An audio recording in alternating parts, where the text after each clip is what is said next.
So finally, next steps. We're waiting the final special ed regional assessment, as I mentioned. Hopefully this does not have a negative impact on our attempts to close the gap. So we are waiting for that. We are waiting our final 2010 state allocation. Hopefully it gets no worse than the 177 that we have. And again, a final approved budget. We are waiting to see what that is. If the 3.8 decrease is the worst we get, we're probably doing all right. Waiting for the final town budget. We are beginning to negotiate our teachers' contract. I think next week we're going to start that. So we'll see what impact that has on the budget. We hopefully have a positive impact. And we will continue to eliminate our budget gap and work for a final approval of the school department 2011 budget. So I think Sue wants to wrap this up.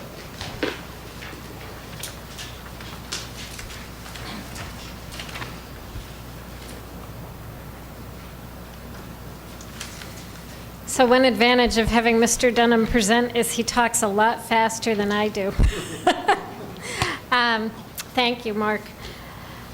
So as we have in numerous years, we're closing with, is this what we really need? And the answer is no. If you do the next slide, Mark, please. As the Berkshire Performance Audit pointed out a few years ago, private donations continue to fund what should be operational costs. That has not changed, and in fact may have become a little worse. This budget does not fund the school department to the levels recommended in that performance audit, and there are also other needs that have been identified. For example, in the area of information technology, we have not added the additional personnel that was recommended by Berkshire and called for in our strategic plan, and also the technology plan that's required to be submitted to the state.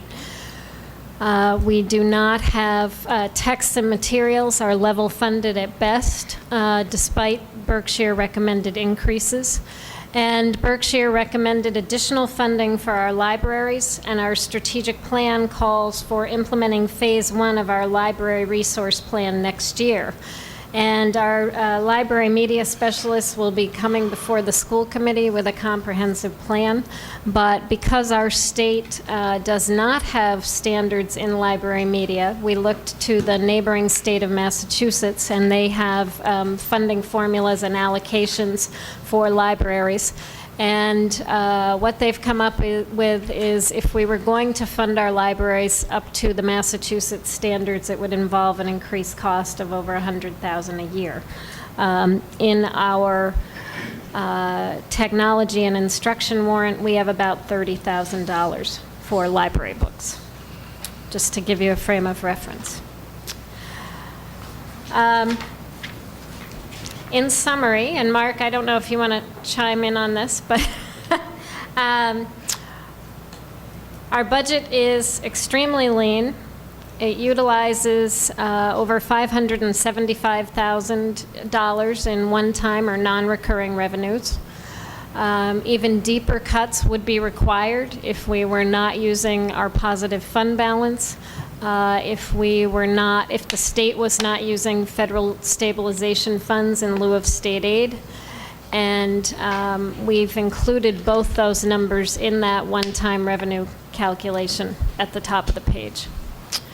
In addition, the 3-year budget forecast that was included in our budget submission predicts budget deficits in excess of $1 million for FY 2013 and 2014. And that's looking at or projecting very modest expenditure growth, as well as a continued reduction in state aid to education. As you may know, there are multiple funding formulas being considered at the State House, but they range from us losing all our aid to losing half our aid. And it depends on the formula, the length of time that would take. In the RIDE proposed formula supported by Representative Costantino, that would be over a 10-year period in which we'd lose about half our aid.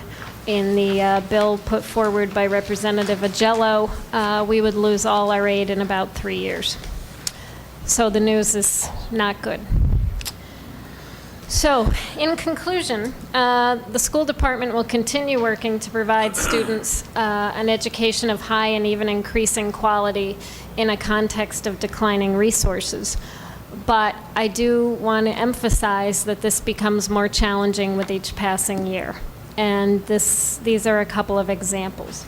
When Mr. Dunham reviewed the staffing reductions of 3 positions, one of those is at the elementary level and is due to a decline in enrollment. However, the other 2 are at the high school level, at which we're projected to have stable enrollment, actually 3 additional kids, so no decline. What that means is what Mr. Littlefield and I did was we went through the scheduling runs. We looked at courses that had low subscriptions. We also reduced the number of sections offered for a number of courses. And what that means is not that they won't be offered at all, but that they'll be offered less frequently. And when you're scheduling over 1,000 kids in a high school, the less frequently something is offered, the harder it is to schedule every student who requests it. So this budget is not without pain at all levels. Not only are we closing a school, but we're also reducing staff where we don't have a decline in enrollment. In addition, in the data that was submitted in the budget, you can see that our per pupil expenditure relative to the rest of the state still remains very low in the bottom quarter. And finally, which you may or may not have seen, there was a recent ranking of state high schools done by a group called Go Local Prov. And in that ranking, our high school was ranked 17th out of 52, which was very surprising. Yet, when I went through the data, what I found was where we did really poorly, because they basically concluded resources mattered, was our per pupil expenditure was 50 out of 52 for high schools. And that counted 15% in the ranking, and they thought higher was better. And our student-teacher ratio was 40th out of 52, which is also a measure of resources, and that also counted 15% of the ranking. Meanwhile, on the kneecap scores, and these were the year prior to the scores I talked about here, but on the kneecap in reading, we were 4th out of 52, in math we were 7th, and in writing we were 7th. So there is data to support we are not extravagantly funded compared to neighboring districts. Thank you. Thank you very much. Thank you very much. I've just got a couple of questions, and then I'll open up to the council. In the stimulus money, I noticed that you're counting the 535, is it? 235. But that's, what is it, 235? That's going away next year, is that correct? That's correct. So what are our plans for that, then? That stimulus money won't be around, and the money that's there now is in the stimulus package, and it's being used for what? Lost my I think they just gave me, it's fine. That's it. I'll lean forward. We were careful not to use the stimulus money for a recurring expenditure such as a salary or something we knew would happen. So it's all being used for materials and supplies, which we certainly would not want to cut out of the budget going forward, but it could be cut out of the budget going forward if it had to be. So we didn't attach it to a person or a particular type of program, but it is funding it's a very basic part of our educational program. So that's how we chose to do that. We needed to put it in the budget somewhere to make it as close as we got it.